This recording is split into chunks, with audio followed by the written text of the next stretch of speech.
Assalamualaikum warahmatullahi wabarakatuh. Hamdan syukran lillah, salatan wassalaman ala rasulillah, amma ba'du. Ya, kembali dengan saya Fahmi Al-Hadi di series Ramadan kami daerah Bogor. Ya, hari ini atau dalam video ini kita coba kembali merefleksikan beberapa topik-topik dalam kehidupan kita, yang mana hari ini spesifik pada kata bijaksana. Ya, bagaimana kita berupaya untuk terus-menerus menjadi pribadi yang lebih bijaksana.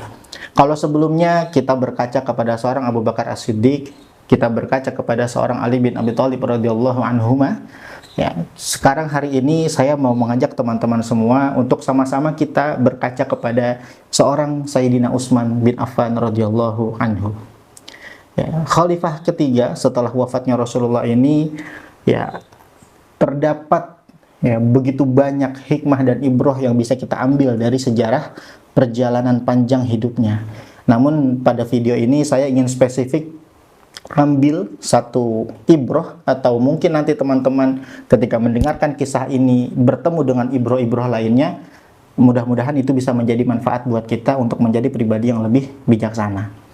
Dimana di saat peristiwa Sayyidina Utsman bin Affan terkepung atau hampir terbunuh atau wafat. Ya, kita tahu Sayyidina Utsman bin Affan radhiyallahu anhu ini wafat atau terbunuh di tengah begitu banyak kecamuk fitnah. Ya, di tengah begitu banyak hasutan-hasutan yang dipelopori oleh golongan Sabaiyah yang kita kenal tokohnya dengan Abdullah bin Saba.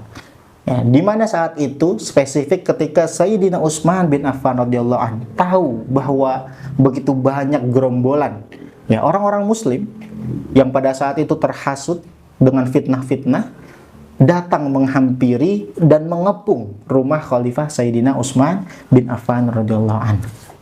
Mengetahui hal itu jelas, seorang Ali bin Abi Thalib, sahabat mulia yang senantiasa terus mendampingi Utsman, itu datang kepada beliau dan bertanya, "Wahai Khalifah, apakah harus kami menyiapkan pasukan untuk melawan gerombolan-gerombolan orang ini yang hendak membunuhmu, wahai Khalifah, yang hendak menghancurkan agama ini, wahai Khalifah, yang hendak merusak agama ini, wahai Khalifah?" Apa kata Sayyidina Utsman? Sayyidina Utsman berkata, "Sungguh wahai Ali, aku tidak ingin ada darah yang yang turun atau yang pecah atau yang terdapat gara-gara aku di kota Madinah ini." Atau singkatnya, Sayyidina Utsman pada saat itu lebih memilih aku yang pada akhirnya binasa, atau aku yang pada akhirnya menjadi korban, ketimbang gara-gara aku begitu banyak kaum muslimin yang harus bergelimangan darah karena membela diriku sebagai seorang khalifah.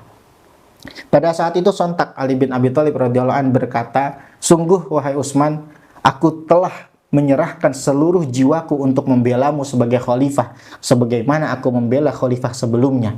Dan sungguh Allah menjadi saksi bahwa aku tetap beriman kepada Allah dan Rasulnya, dan tentu mengikuti dan taat kepada pemimpinku, yang pada saat ini adalah engkau wahai khalifah." Maka pada saat itu Sayyidina Utsman memerintahkan pedangnya Ali bin Abi Thalib untuk kembali disarungi, ya, untuk kembali dimasukkan ke dalam sarungnya, ya, dan menarik para pasukan lain yang sudah bersiap untuk menghadang golongan-golongan tadi. Ya, kita lihat di sini bagaimana satu peristiwa yang luar biasa. Seorang Sayyidina Utsman bin Affan radhiyallahu an begitu bijak, ya, mengambil pilihan, begitu tegar dan begitu kuat untuk mengambil satu langkah yang bijaksana, satu langkah yang begitu komit beliau ambil untuk menjaga kesucian kota Madinah, untuk menjaga kesucian agamanya Allah Subhanahu wa Ta'ala.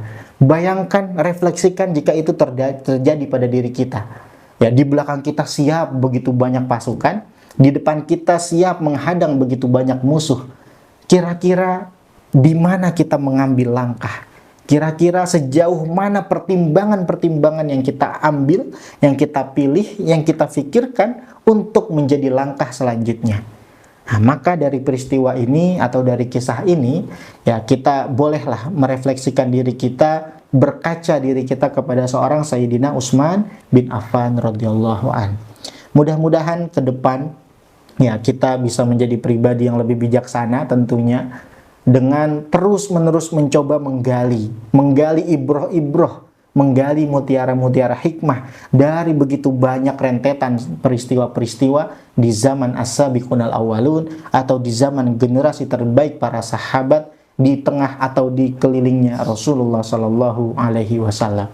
Mudah-mudahan bermanfaat. Kita ketemu di sesi berikutnya. Hadanallahu wa iyyakum ajma'in. Wassalamualaikum warahmatullahi wabarakatuh.